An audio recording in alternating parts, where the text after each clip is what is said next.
Good morning all students, welcome है आपको इस वीडियो लेक्चर में। आज इस वीडियो लेक्चर में हम लोग ऑप्टिक्स में जो बेसिक कॉन्सेप्ट्स के अंडर में बहुत सारे पॉइंट्स छूट गए थे पिछले वीडियो लेक्चर में, उन सब का हम लोग आज डिस्कस करेंगे।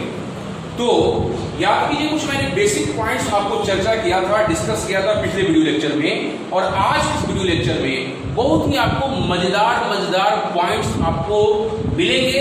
आप बस ध्यान से सुनते जाइएगा, ध्यान से उसको रियलाइज कीजिएगा, ध्यान से उसको ऑब्जर्व कीजिएगा।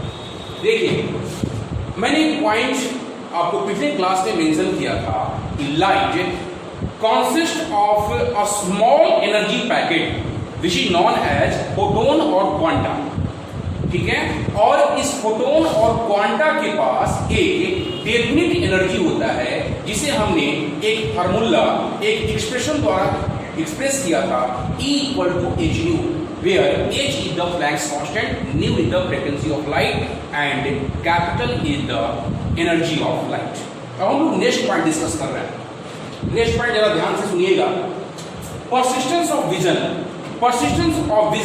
is 1/10 second.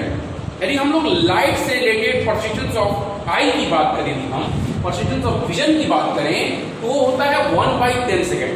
पहले सवाल ये है, यहाँ question arises like that, what is persistence of light या persistence of vision। persistence of vision क्या है, इस चीज को समझिए पहले। इसका मतलब ये होता है कि persistence of I is 1/10 second का मतलब ये है कि if light pulses, two light pulses से टाइम इंटरवल उन दोनों के बीच में यदि 1/10 सेकेंड से कम रहे या 0.1 सेकेंड से कम रहे, तब आप उन दोनों लाइट पल्सों को आप सेपरेटली डिस्टिंग्विश नहीं कर सकते। इसका एकदम सिंपल मीनिंग समझिए, एकदम आसान तरीके से फिजिक्स को पढ़िए, समझिए, एक एक चैप्टर को, एक एक पॉइंट को। It is not a difficult subject, इसको बस डिफिकल्ट बना दिया जाता है काफी ज्यादा एकदम एडवांस पढ़ाकर। आप सिंपल वे में पढ़िए ना, उसको सिंपल वे में समझने की कोशिश कीजिए ना। आप अपने आसपास की जो डेली लाइफ के जो एग्जांपल्स हैं उस चीज को समझिए ना, देखिए कितना मजा आता है। देखिए, मैं उसी स्टाइल में आपको समझाता हूँ। persistence of vision का मतलब होता है, persistence of vision is 1/10 second का मतलब ये है कि दो ऑब्जेक्ट्स को आप देख रहे हैं, कोई भी दो ऑब्जेक्ट्स को आप देख रहे हैं, तो कोई दो ऑब्जेक्ट्स को देखने के बीच का जो इंटरवल है, टाइमिंग जो है, यदि 1/10 सेकेंड से आपको कम रहे, तो वो दोनों ऑब्जेक्ट से क्लियरली विजिबल नहीं होंगे, क्लियरली आप डिस्टिंग्विश नहीं कर सकते। जैसे हमारे आंख पर, हमारे जो आई है, हमारे आई के रेटिना पर किसी भी ऑब्जेक्ट का मीनिंग को समझिए। हमारे आई के रेटिना पर किसी भी ऑब्जेक्ट को यदि आप देखते हैं, तो उसको देखने का प्रभाव हमारे रेटिना पर 1/10 सेकेंड तक बना रहता है। ठीक है, इसका मतलब ये हुआ कि कोई दूसरा ऑब्जेक्ट तभी आपको क्लियरली विजिबल होगा, क्लियरली आप उसको डिस्टिंग्विश कर सकते हैं, जब वो उसका इमेज आपके रेटिना पर वो पहले ऑब्जेक्ट के पिक्चर बनने के 1/10 सेकेंड के बाद बने। यदि 1/10 सेकेंड से पहले बन जाएगा दूसरे ऑब्जेक्ट का पहले ऑब्जेक्ट के रिस्पेक्ट में, तब वो डिस्टिंग्विश आप नहीं कर सकते, उसको क्लियरली विजिबल नहीं होगा। जैसे एग्जाम्पल देखिए, आपके घरों में फैन चलता है, यहाँ भी फैन चल रहा है, ये फैन घूम रहा है लगातार, और इसमें 3 ब्लेड्स हैं, काफी तेजी से घूम रहा है ये फैन, और तीनों ब्लेड्स एक साथ काफी तेजी से घूम रहे हैं। तो आप एक ब्लेड को दूसरे ब्लेड के से आप डिस्टिंग्विश नहीं कर सकते, यहाँ पर आप क्लियरली विजिबल नहीं होता है। आप फैन को चलते हुए आपने ऑब्जर्व किया, ये आप उसको नहीं देख पाइएगा, एक ब्लेड से दूसरे ब्लेड को आप नहीं देख पाइएगा, क्योंकि दोनों जो है आपके आई के रेटिना पर जो पिक्चर बना रहे हैं, वो 1/10 सेकेंड से पहले ही आपके रेटिना पर वो पिक्चर बन जा रहा है। एक ब्लेड का पिक्चर बनने के ठीक बाद दूसरे ब्लेड का पिक्चर 1/10 सेकेंड से पहले ही बन जा रहा है। इसलिए आप दो ब्लेड्स को अलग अलग नहीं देख पाते हैं जब आपका फैन जो है स्पीड में जब चल रहा होता है। ठीक है, अब ये मीनिंग आपका क्लियर हो गया होगा। मतलब हम लोग दो ऑब्जेक्ट्स को अलग अलग सेपरेटली क्लियरली डिस्टिंग्विश या विजिबल तभी कर सकते हैं जब दोनों ऑब्जेक्ट्स का आपके आई के रेटिना पर पिक्चर बनने का टाइम इंटरवल 1/10 सेकेंड से ज्यादा हो, न कि उससे कम हो। उससे कम रहेगा तो आप we can not distinguish them separately. एक पॉइंट है आपका persistence of vision related to light is 1/10 second. That is, time interval between two light pulses is less than 1/10 second. That is 0.1 second. Then our eye cannot distinguish them separately. ठीक है, मतलब हम लोग उसको अलग अलग सेपरेटली जो है डिस्टिंग्विश नहीं कर सकते। दूसरा देखते हैं हम लोग, दूसरा पॉइंट देखते हैं। लाइट के बारे में मैंने आपको बताया था कि light is a form of energy which propagates in the form of electromagnetic wave. Light is also a transverse wave. Light के पास जो टेंडेंसी है, वेव आपने 11th क्लास में जो पढ़ा होगा वेव, उसके बारे में जानते होंगे। दो तरह का आप वेव पढ़े होंगे, एक लॉन्गिट्यूडनल वेव, दूसरा आप ट्रांसवर्स वेव। तो यहाँ पर लाइट का नेचर कोई पूछता है, it is not longitudinal, it is a transverse wave. और आगे चलकर जब मैं पोलराइजेशन आपको पढ़ाऊंगा, आपको वेव से रिलेटेड, वेव नेचर से रिलेटेड एक फेनोमेनन पढ़ना है, उसका नाम है पोलराइजेशन।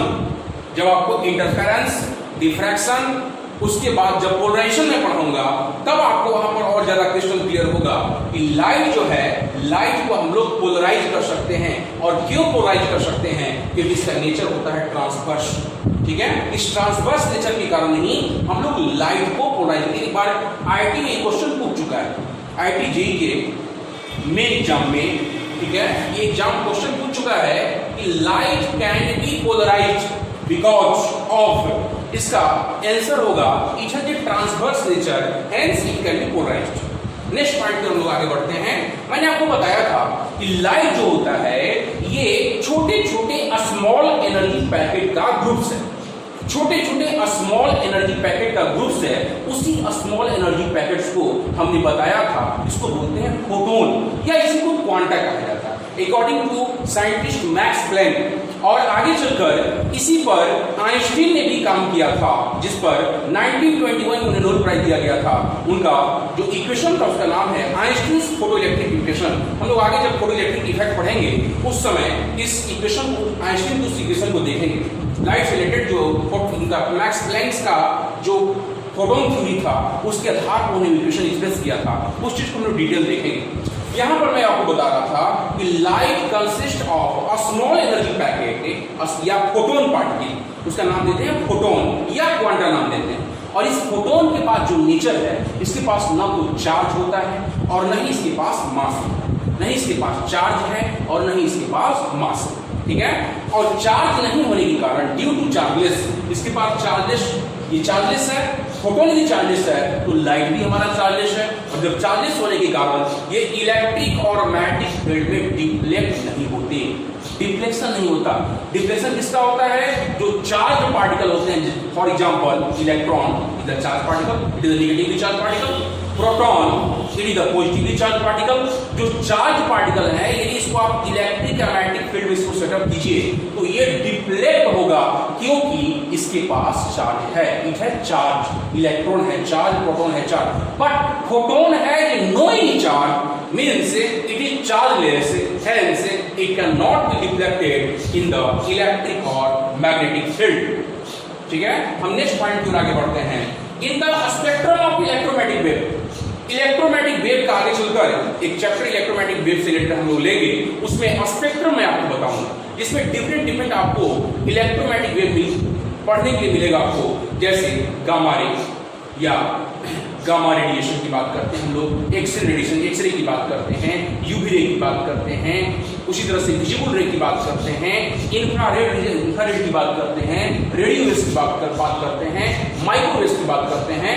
इन सारी चीजों में बहुत सारे वेव्स के बारे में डिस्कस करेंगे, जिसमें आपको बताया जाएगा कि यदि हम स्पेक्ट्रम की बात करें, इलेक्ट्रोमैग्नेटिक वेव के स्पेक्ट्रम की बात करें, तो लाइट वेव, जो लाइट है जिसको हम विजिबल लाइट भी नाम दे देते हैं, ये लाइट करता है, एग्जिस्ट करता है ultraviolet regions and infrared regions ultraviolet radiation जब पढ़िएगा तो ये भी इलेक्ट्रोमैग्नेटिक वेव्स में ही आता है।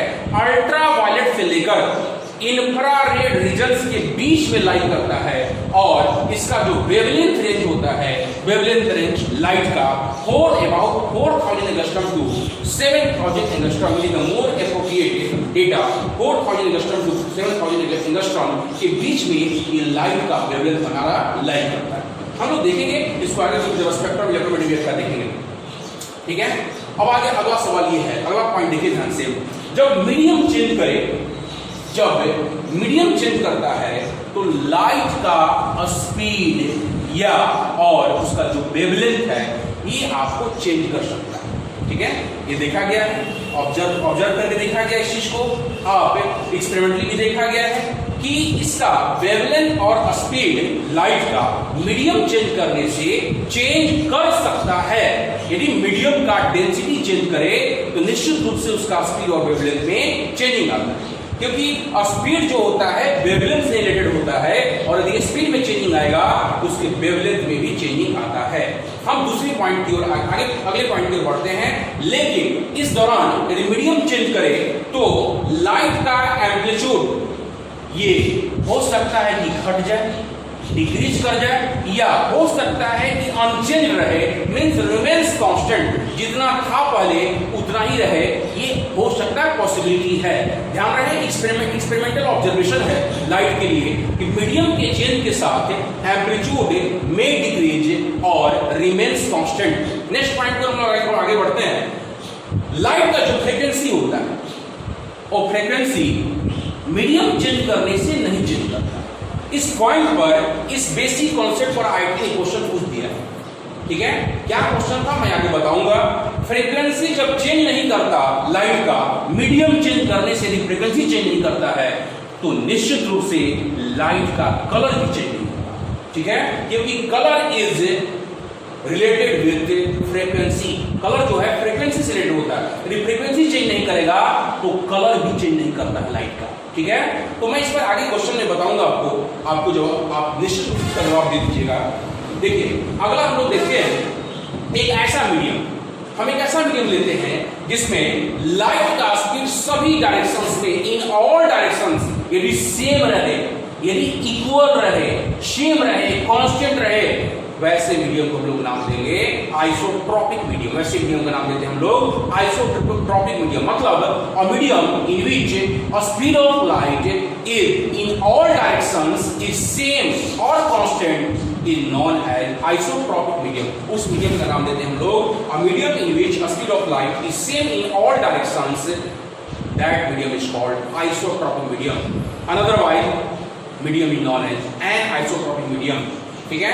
तो एन आइसोट्रोपिक मीडियम कहने का मतलब वो पूछेगा आपसे इफ स्पीड ऑफ लाइट या medium in which speed of light is not same in all direction, सभी डायरेक्शंस में ये स्पीड सेम ना हो तो वैसे मीडियम का नाम देंगे हम लोग एन आइसोट्रोपिक मीडियम। इसका नाम देंगे एन आइसोट्रोपिक मीडियम, ठीक है। उसके बाद नेक्स्ट पॉइंट पे हम लोग आगे बढ़ते हैं।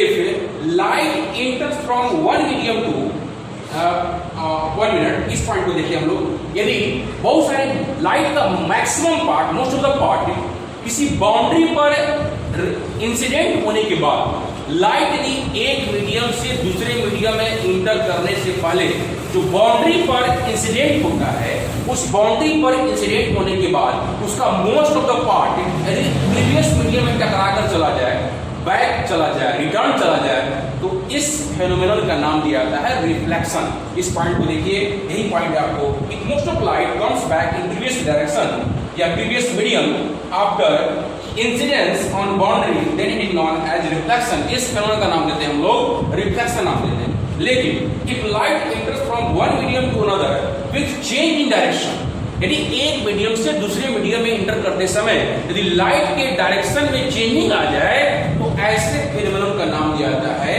रिफ्रैक्शन, ठीक है। और एक फेनोमेनन और ध्यान दीजिए, यदि एक मीडियम से दूसरे मीडियम में इंटर करते समय इमर्जेंट लाइट, जो बाहर निकलने वाला लाइट है, इमर्जेंट लाइट है, यदि उसके इंटेंसिटी में डिक्रीमेंट आता है, इंटेंसिटी में चेंजिंग आ रहा है, कमी आ रहा है, तो हम लोग ऐसे फिनोमेनन का नाम देते हैं एब्जॉर्प्शन। हम लोग रिफ्रैक्शन एब्जॉर्प्शन को आगे चलकर और डिटेल देखेंगे। रिफ्रैक्शन फिर से सुनिए, रिफ्रैक्शन में क्या है कि एक मीडियम से दूसरे मीडियम में लाइट इंटर करते समय उसका डायरेक्शन चेंज करता है, लेकिन उस फिनोमेनन का नाम दिया था रिफ्रैक्शन। लेकिन एक मीडियम से दूसरे मीडियम में इंटर करते समय, बाहर निकलते समय जो इमर्जेंट लाइट है उसका यदि इंटेंसिटी इंटरिंग लाइट से जो इंटर करने वाला लाइट है उससे यदि उसका इंटेंसिटी घट जाए तो ऐसे लाइट को हम लोग ऐसे फिनोमेनन को कहते हैं एब्जॉर्प्शन। तो अब हम लोग नेक्स्ट पॉइंट की ओर बढ़ेंगे। देखिए, जब वैक्यूम की हम बात करते हैं तो मैंने आपको वैक्यूम में बताया था कि लाइट का जो स्पीड होता है सबसे ज्यादा होता है, that is 3 × 10⁸ metre per second. और मैंने आपको ये भी बताया था it is the ultimate speed of universe. कहने का मतलब है no any object which has velocity or speed greater than that of velocity of light in vacuum, that is 3 × 10⁸ metre per second. मतलब दुनिया में पूरे यूनिवर्स में कोई ऐसा ऑब्जेक्ट नहीं है जिसका वेलोसिटी, जिसका स्पीड ऑफ लाइट से ज्यादा हो जाए, मतलब 3 × 10⁸ मीटर पर सेकेंड से ज्यादा हो जाए या उससे आगे निकल जाए। लाइट से आगे निकलने वाला कोई ऑब्जेक्ट पूरे यूनिवर्स में नहीं है। इसलिए मैंने आपको बताया था कि light has ultimate speed, it is the ultimate speed of this universe. मतलब इससे ज्यादा स्पीड किसी दूसरे ऑब्जेक्ट का नहीं होता। और नेक्स्ट पॉइंट समझते हैं इस चीज को कि देखिए, यदि हम लोग सोर्स और ऑब्जर्वर की बात करते हैं, ठीक है, जब आइंस्टीन का थ्योरी ऑफ रिलेटिविटी पढ़ते हैं उसमें आपको ये बताया जाता है कि किसी ऑब्जेक्ट का स्पीड अलग अलग ऑब्जर्वर के लिए अलग अलग होगा। This is the relative concept, ठीक है। फिजिक्स में रिलेटिव कॉन्सेप्ट हम लोग देखते हैं, हर एक चीज को रिलेटिवली जो है किसी चीज की बात होती है। लेकिन हम लोग यदि यूनिवर्स में बात करें, हम लोग वैक्यूम की बात करें, यदि यूनिवर्स में कोई स्थान वैक्यूम ले लें तो वैक्यूम की बात करें तो स्पीड ऑफ लाइट जो होता है ये इंडिपेंडेंट होता है from the relative motion between source and observer. Source और ऑब्जर्वर के रिलेटिव मोशन से ये इंडिपेंडेंट होता है, इस पर कोई डिपेंड नहीं करता है स्पीड ऑफ लाइट। कहां पर? वैक्यूम में। लेकिन किसी मीडियम की यदि हम बात करें तो किसी मीडियम में स्पीड ऑफ लाइट ऑब्जर्वर और सोर्स के रिलेटिव मोशन पर डिपेंड करेगा, लेकिन वैक्यूम में ये जाकर इंडिपेंडेंट होता है। ये मार्केबल पॉइंट है, इसको ध्यान रखना है। हाँ, हम लोग नेक्स्ट पॉइंट की ओर आगे बढ़ते हैं कि जो स्पीड ऑफ लाइट होता है, स्पीड ऑफ लाइट को सबसे पहले डिटरमिन किए थे उस साइंटिस्ट का नाम था र्यूमर। उस साइंटिस्ट का नाम था र्यूमर। उन्होंने पहले स्पीड ऑफ लाइट को सबसे पहले डिटरमाइन किया था। लाइट ऑफ जो नेक्स्ट पॉइंट की ओर आगे बढ़ते हैं, light of single wavelength. Single wavelength मतलब जिसका वेवलेंथ सिंगल हो, एक हो, एकाकी हो, यूनिट हो, उसको हम लोग बोलते हैं सिंगल वेवलेंथ। मतलब एक ऐसा लाइट जिसका सिंगल वेवलेंथ हो, that is known as monochromatic light, उसको बोलते हैं मोनो। मोनो का मतलब ये होता है सिंगल, एक, उसका मतलब एक होता है, इसलिए उसका नाम दिया जाता है मोनोक्रोमेटिक लाइट, ठीक है। अब कोई एग्जांपल यदि पूछे कि मोनोक्रोमेटिक लाइट का एग्जांपल दीजिए तो बोलिएगा laser is a monochromatic light because it has single wavelength. इसके पास सिंगल वेवलेंथ होता है, इसीलिए लेजर जो है एक एग्जांपल है मोनोक्रोमेटिक लाइट का, कोहेरेंट लाइट का, ठीक है। उसके बाद इंटेंस लाइट का एंड यूनिडायरेक्शनल लाइट का। ये काफी ज्यादा इंटेंस होता है और इसको स्प्रेड करने की जो पॉसिबिलिटी है डिफरेंट डायरेक्शंस में ये 9 के बराबर होती है। ये यूनिडायरेक्शनल होता है, मतलब ये सिंगल डायरेक्शन में सिर्फ चल सकता है, इसीलिए इसको हम लोग बोलते हैं मोनोक्रोमेटिक लाइट। मतलब लेजर का ये टेंडेंसी है आपको monochromatic, coherent, intense and unidirectional. Uni का मतलब होता है एक और डायरेक्शन का मतलब डायरेक्शन, मतलब एक डायरेक्शन में सिर्फ एक डायरेक्शन में चलने वाला लाइट है, दैट इज कॉल्ड लेजर। यदि लेजर का हम लोग एब्रिविएशन देखें तो इसका होता है light amplification of stimulated emission of radiation. इस चीज को ध्यान रखिएगा कि लेजर का फुल फॉर्म कोई पूछ देता आपको या कोई एग्जामिनेशन में यदि पूछ देता है तो ध्यान रखिएगा इसको light amplification of stimulated emission of radiation, it is the full form of laser. तो laser has only one colour, इसके पास जब भी होगा तो केवल एक सिंगल कलर में होगा, ठीक है, ये हो सकता है येलो हो सकता है ग्रीन हो सकता है रेड हो, लेकिन कभी भी लेजर बहुत सारे लाइट में आपको एक साथ नहीं मिलेगा। व्हाइट लाइट नहीं मिलेगा आपको, क्योंकि white light is a combination of different colours, many colours, बहुत सारे कलर्स का जो है कॉम्बिनेशन होता है लाइट, व्हाइट लाइट। इसलिए लेजर कभी भी व्हाइट लाइट में नहीं मिलता, ये जब भी मिलेगा तो सिंगल कलर में, कोई कलर नहीं मिलेगा। कभी भी व्हाइट लाइट में लेजर उपलब्ध नहीं होता।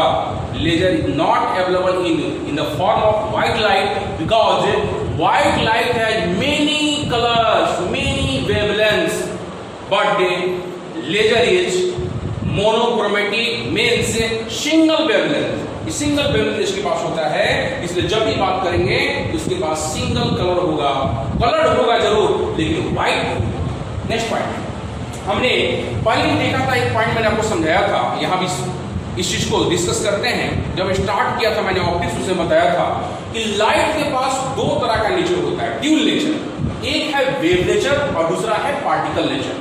लाइट के बारे में इतना एक्सपेरिमेंटली सब चीज ऑब्जर्व हो चुका है कि लाइट के पास दो तरह का नेचर है, एक वेव नेचर, दूसरा पार्टिकल नेचर। यदि हम लोग वेव नेचर की बात करें, वेव नेचर ऑफ लाइट की बात करें, नेक्स्ट पॉइंट वही आपको on the basis of wave nature बहुत सारे फेनोमेनन ऑब्जर्व किया था, एक्सप्लेन किया था नेचर में। जैसे ऑब्जर्व फेनोमेनन के नाम आपने सुना होगा, इंटरफेरेंस, डिफ्रैक्शन, पोलराइजेशन। ये सब जो ऑब्जर्व फेनोमेना है नेचर का, इसको एक्सप्लेन करने के लिए हमें लाइट के वेव नेचर का हेल्प लेना पड़ता है। मतलब with the help of wave nature of light, phenomena like interference, diffraction and polarisation are explained. ये सारे एक्सप्लेन होते हैं उसी आधार पर। बट यदि हम बात करें पार्टिकल नेचर का, लाइट के पार्टिकल नेचर की बात करें तो बहुत सारे फेनोमेनन मिलेंगे आपको नेचर में, जैसे फोटो इलेक्ट्रिक इफेक्ट, ठीक है, उसी तरह से Raman effect. Raman effect it is the name on the basis of our Indian scientist, great scientist name doctor CV Raman. Doctor on the basis of scientist name Dr. C.V. Raman. This effect name is Raman effect and Compton effect. This type of effect is explained on the basis of particle nature of light. मतलब दो nature आपको जो मैंने बताया, एक wave nature और particle nature. आपको यदि मान लीजिए मैक्स प्लैंक थ्योरी आप याद करें, मैक्स प्लैंक थ्योरी की बात करें, इसमें आपको बताया गया था कि light consist of a small energy packets. बहुत सारे स्मॉल एनर्जी पैकेट्स का ये ग्रुप्स है, ये बताया गया था। Light is a group of या consist of a small different small energy packets which is known as photon और क्वांटा। फोटोन और क्वांटा, तो फोटोन और क्वांटा के आधार पर एक्सप्लेन होता है आपको लाइट के बारे में। मैक्स प्लैंक ने कहा था। तो ये किस बिहेवियर की ओर दिखा रहा है, किस बिहेवियर को दिखा रहा है? ये पार्टिकल बिहेवियर को दिखा रहा है, लाइट के पार्टिकल नेचर को एक्सप्लेन कर रहा है। यदि इस पर क्वेश्चन अराइज करता है तो आप ध्यान रखिएगा इस कॉन्सेप्ट को कि मैक्स प्लैंक थ्योरी जो है वास्तव में लाइट के पार्टिकल नेचर पर बेस्ड है। ठीक है, हम लोग आगे बढ़ते हैं नेक्स्ट पॉइंट की ओर कि कुछ सब्सटेंस ऐसे होते हैं नेचर में जिससे लाइट जो है कंप्लीटली पास कर जाता है। कंप्लीटली नहीं तो लगभग ऑलमोस्ट कर सकते हैं उसको हम लोग, नॉट कंप्लीटली ऑलमोस्ट कर सकते, ज्यादा एप्रोप्रिएट होगा। ऑलमोस्ट जो है लाइट जब पास कर जाए, that substance is called transparent substance. कोई ऐसा सब्सटेंस नहीं है दुनिया में, पूरे यूनिवर्स में, पूरे वर्ल्ड में कोई ऐसा सब्सटेंस नहीं है जिससे कंप्लीटली आपको लाइट जो है पास कर जाए, ऐसा कोई नहीं है। और नहीं कोई दुनिया में आइडियल रिफ्लेक्टर है, दुनिया में कोई ऐसा सब्सटेंस नहीं है, यहां तक कि मिरर भी नहीं है जो 100% लाइट को रिफ्लेक्ट कर सके। ठीक है, नॉट 100% आइडियल रिफ्लेक्टर, नहीं ना तो 100% आइडियल कोई पास करने वाला कोई सब्सटेंस है, बल्कि हम ऑलमोस्ट वर्ड यूज करेंगे, मतलब लगभग सारे लाइट जो है जब पास कर जाए, that is called transparent substance. ठीक है, लेकिन कुछ सब्सटेंस ऐसे होते हैं जिससे लाइट का जो अमाउंट है पार्शियली पास करे, पार्शियली लाइट यदि पास करता है तो हम लोग वैसे सब्सटेंस का नाम देते हैं ट्रांसलूसेंट, उसका नाम देते हैं ट्रांसलूसेंट। ठीक है, आप एग्जाम्पल के भी देख सकते हैं। ट्रांसपेरेंट के बारे में नहीं पूछा जाए तो आप बोलिएगा क्लीन वाटर, क्लीन वाटर, ठीक है, क्लीन ग्लास, ये सभी जो है आपको ट्रांसपेरेंट में आते हैं। सब्सटेंस है क्लीन वाटर और क्लीन ग्लास, जिससे लाइट का ऑलमोस्ट पार्ट जो है पास कर जाता है, that substance is called transparent substance. Means this substance is called clean water and clean glass is transparent substance. Translucent का एग्जांपल लिखना होगा तो आप टिश्यू पेपर लिख सकते हैं, टिश्यू पेपर या ऑयली पेपर, ठीक है। ये सब जो है ट्रांसल्यूशन, या फिर रब्ड ग्लास आप ले सकते हैं एग्जांपल में, रब्ड ग्लास। कहने का मतलब ये है कि ऐसे सब्सटेंस हैं जिनसे लाइट का एक पार्शियल अमाउंट ही पास कर पाता है, आर पार हो पाता है, इसलिए इसे सब्सटेंस को बोलते हैं ट्रांसल्यूशन। एग्जांपल में आपको बताया गया tissue paper, oily paper, rubbed glass, etc.. Next point पर आगे बढ़ते हैं लोग। कुछ सब्सटेंस ऐसे भी नेचर में होते हैं जो कभी भी लाइट को अपने थ्रू पास होने ही नहीं देते हैं, मतलब not allowed to light pass through them, that substance is called opaque substance. इसका आप एग्जांपल ले सकते हैं, आप स्टोन एग्जांपल ले सकते हैं, ब्रिक्स ले सकते हैं, आप एग्जांपल वॉल ले सकते हैं, नोटबुक ले सकते हैं, बहुत सारे आपके पास एग्जांपल हो सकते हैं, आपके आसपास भरे पड़े हैं, वो सभी आपको ऑप्टिक्स सब्सटेंस में होते हैं, ठीक है। तो आज इस लेक्चर में मैंने ऑप्टिक्स के सारे जो बेसिक्स पॉइंट्स है वो हमने डिस्कस किया। नेक्स्ट वीडियो लेक्चर और ज्यादा मजेदार होगा, क्योंकि हम लोग ऑप्टिक्स में अब आगे की ओर बढ़ेंगे और डिफरेंट जो है हम लोग कॉन्सेप्ट को देखेंगे काफी मजेदार ढंग से, और उसको मजेदार ढंग से पढ़ने में और ज्यादा आपके अंदर फिजिक्स के प्रति इंटरेस्ट जगेगा, और हर एक चैप्टर को हम लोग इस तरह से देखेंगे ताकि हर एक चैप्टर पर आपको मजबूती से पकड़ बने। हाँ, कमजोर से कमजोर स्टूडेंट के लिए भी मेरा वीडियो लेक्चर वैसे हर एक स्टूडेंट के लिए डिवोटेड है, जो एकदम जिनका बेसिक भी कमजोर है लेकिन अंदर से तमन्ना उनका जबरदस्त है कि मैं ये चीज, ये एम गोल अचीव करूंगा, मतलब उनका एम जो है, गोल जो है काफी उन्होंने उच्च रखा, हायर रखा है। तो ऐसे लोगों को हमेशा मैं प्रोत्साहित करते रहता हूं कि देखिए, जानकारी न होना, नॉलेज न होना बुरी बात नहीं हो, ये स्टूडेंट का, ठीक है, ये टेंडेंसी हो जाए कि मुझे जानना है, मुझे सीखना है, वो जब जागेगा तब उसके लिए सवेरा होगा। देखिए, एक बात मैं आपको बताता हूं, हमेशा ध्यान रखिएगा इस चीज को। वैसे लोग कहते हैं कि ये व्यक्ति जो है पढ़ा लिखा नहीं है, ठीक है, अनपढ़ वो नहीं होते, अनपढ़ वो नहीं होते जो पढ़ना लिखना नहीं जानता, अनपढ़ वो होते हैं जो पढ़ना लिखना या सीखना नहीं चाहता, उसको अनपढ़ कहते हैं, ठीक है। मतलब ध्यान रहे कि आप अपने अंदर हमेशा एक इंटरेस्ट बनाकर रखें कि हमें कुछ ना कुछ जानना है, सीखना है, कॉन्सेप्ट पर पकड़ बनानी है, और उसके लिए मुझे काफी मेहनत करना पड़े, लगनशील होना पड़े, डिवोटेड होना पड़े। आप डिवोटेड होइए, आपको निश्चित रूप से सफलता मिलेगी, अपने एम को आप अचीव कीजिएगा, ठीक है। तब तक के लिए आपको थैंक यू। अब नेक्स्ट वीडियो लेक्चर में हमसे भेंट होगी।